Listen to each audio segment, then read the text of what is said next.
Secondary action refers to smaller movements or gestures designed to support the primary actions of a character. It's important to note that secondary action needs to be subordinate to the main action and not distract from it. Secondary action should also make the point of the shot clearer by emphasizing the attitude or motivation behind the movement. So let's take a look at this animation as an example. What would you say this is an animation of? You'd probably say it's an animation of a tired guy jogging. You probably wouldn't say it's an animation of a tired guy jogging, then exhaling heavily, and then wiping his brow.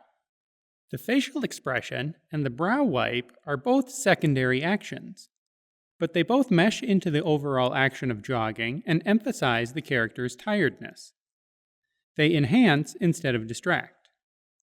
You also want to make sure your secondary action can actually be seen. So keep the principle of staging in mind to make sure all your movements are clear.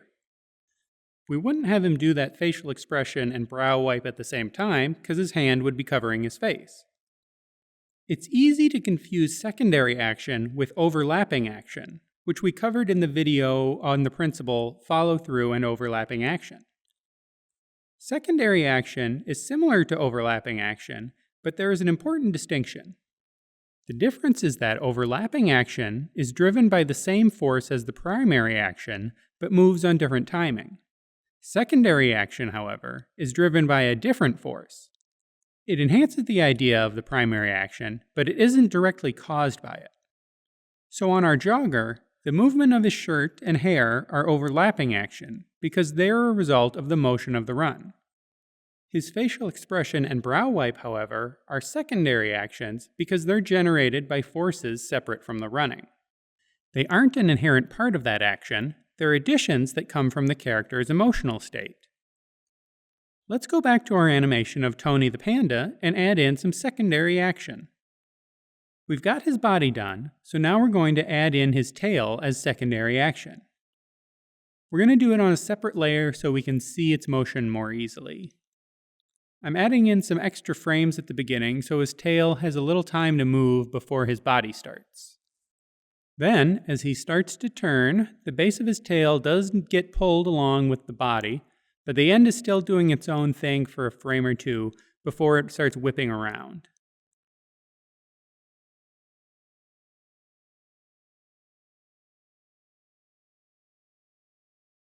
Now we want the tail's movement to enhance the main action, which is the jump. So I'm going to put in a little whip action as he leaves the ground.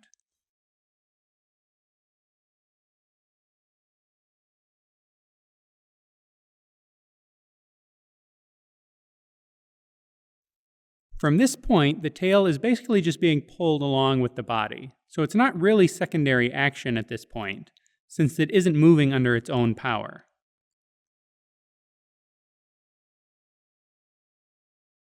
Okay, I've got all the frames in, so let's play it back and see how it looks.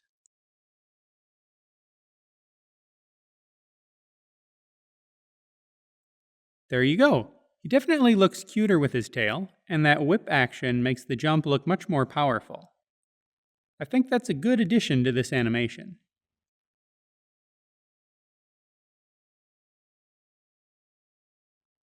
Here are some other principles related to secondary action. Feel free to jump to one of these or head to the next video. I'll see you there.